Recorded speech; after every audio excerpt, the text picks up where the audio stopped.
नमस्कार, स्वागत है आपका।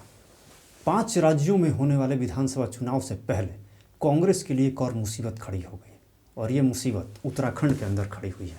दरअसल वहाँ के सबसे बड़े नेता उत्तराखंड के कांग्रेस के अंदर हरीश रावत खासा नाराज़ हैं आलाकमान से, और ये नाराज़गी खुले तौर पर जाहिर कर दी है और इस तरीके से जाहिर की है कि ऐसा लगता है कि उन्होंने आलाकमान के खिलाफ करीब करीब मोर्चा खोल दिया।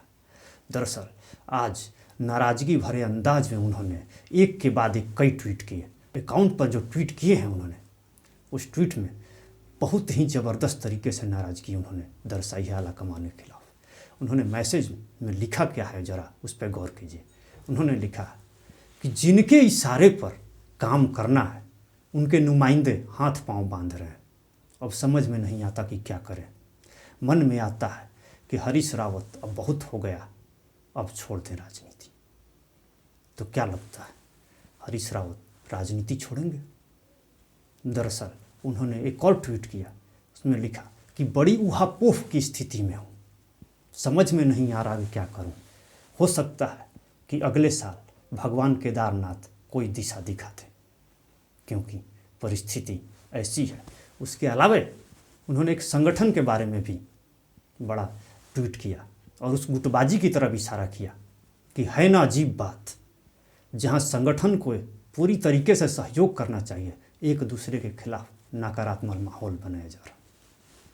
कुल मिलाकर जितने भी ट्वीट किए उसमें एक ट्वीट जो है जिसमें ये कहा गया कि जिनके इशारों पे काम करना है उनके नुमाइंदे हाथ पांव बांध रहे हैं। जाहिर है सीधा निशाना आलाकमान था।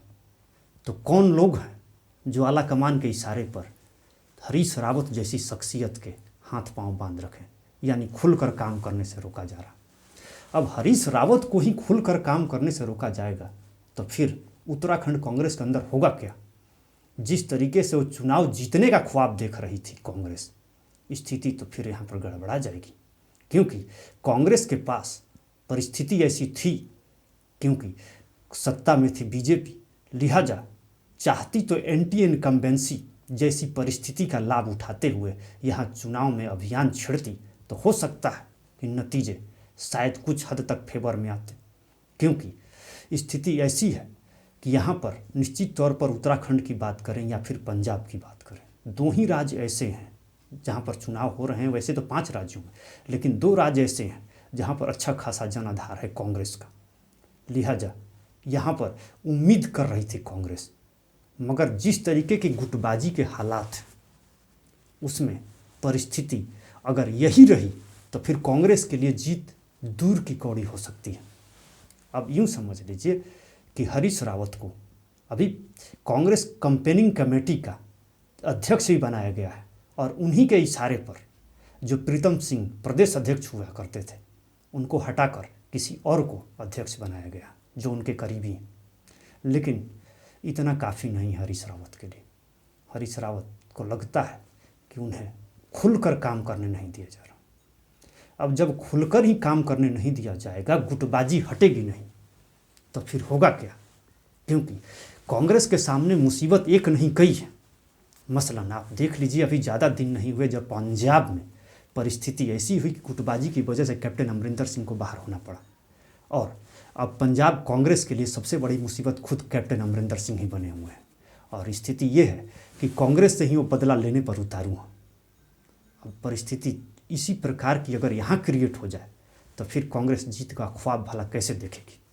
क्योंकि जिस तरीके से कैप्टन वहाँ पर सबसे बड़े चेहरे के तौर पर कांग्रेस के थे और कांग्रेस ने अपनी परिस्थिति या फिर परिस्थिति ऐसी बनी कि उनको निकालना पड़ा, तो फिर यूँ समझ लीजिए कि अब यहाँ पर अगर हरीश रावत पार्टी छोड़ते हैं या फिर राजनीति से संन्यास लेते हैं, दोनों ही सूरत हालों में कांग्रेस के लिए मुसीबत खड़ी हो जाएगी।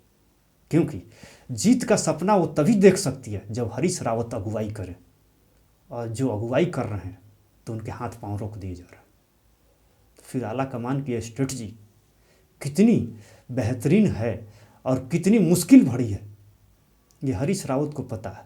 लेकिन कांग्रेसी 2 मसला, एक तो गुटबाजी और दूसरा है हरीश रावत को खुलकर काम न करने देना। और दोनों ही परिस्थितियां अगर यूं रही तो इसका लाभ फिर बीजेपी को मिलेगा। तो फिर सवाल ये है कि कांग्रेस चाहती क्या है? क्या कांग्रेस अपनी दुर्गति को आगे भी लगातार जारी रखना चाहती? क्योंकि कांग्रेस यूपी या फिर गोवा जैसे राज्यों से उम्मीद तो कर नहीं सकती, क्योंकि लंबे समय से यूपी में भी सत्ता से बाहर है और परिस्थिति ऐसी यहाँ पर कोई दिख नहीं रही, न ही संगठनात्मक ढांचा यहाँ इतना मजबूत दिख रहा। और गोवा की बात करें तो ज़्यादातर दिग्गज नेता कांग्रेस छोड़ चुके हैं वहाँ, लिहाजा वहाँ भी उम्मीद करना बेमानी होगी। और सत्ता में पंजाब में भी थी कांग्रेस और अभी भी है, लिहाजा एंटी इनकम्बेंसी फैक्टर वहाँ पर हो सकता है कि मुसीबत क्रिएट करे कांग्रेस के लिए।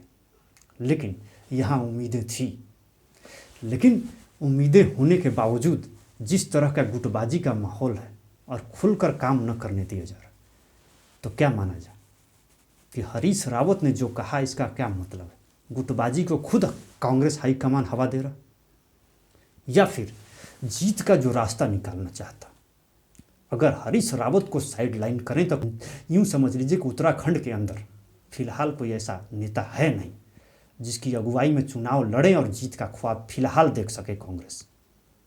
तो फिर परिस्थिति कैसी बनेगी? यूँ समझ लीजिए अगर छोड़ दिया उत्तराखंड में कांग्रेस का दामन हरीश रावत ने, तो और जिस अंदाज में उन्होंने कहा, लगता तो ऐसा ही है कि वो चेतावनी दे रहे हैं आला कमान को कि या तो फिर बागडोर देना है तो खुल कर दीजिए या फिर मेरा फैसला कर दीजिए। इस तरीके के तल्ख तेवर वाले वैसे नेता हैं नहीं हरीश रावत। ज़्यादातर एक दफ़ा मुझे याद है कि उनको कुर्सी मिलने की उम्मीद थी चीफ मिनिस्टर की, फिर भी उनकी जगह विजय बहुगुणा को कुर्सी दी गई थी। उसके बावजूद उनके समर्थकों ने काफ़ी हद तक हंगामा किया था, लेकिन हरीश रावत ने कुछ नहीं बोला था। तो निश्चित तौर पर हरीश रावत ऐसे नेता रहे हैं जो बड़े ही सोफिस्टिकेटेड माने जाते हैं और तल्ख बयानबाजी से खास तौर पर बचते हैं। लेकिन इस बार ऐसा क्या हुआ कि उनको तल्ख तेवर अपनाने पड़े? क्योंकि ऐसा लगता है कि हरीश रावत काफ़ी मजबूर होकर इस तरह के बयान दिए हैं, और ये अगर हालात हैं तो फिर कांग्रेस के लिए खतरे की घंटी है। फिलहाल इस वीडियो में इतना ही। बहुत बहुत धन्यवाद।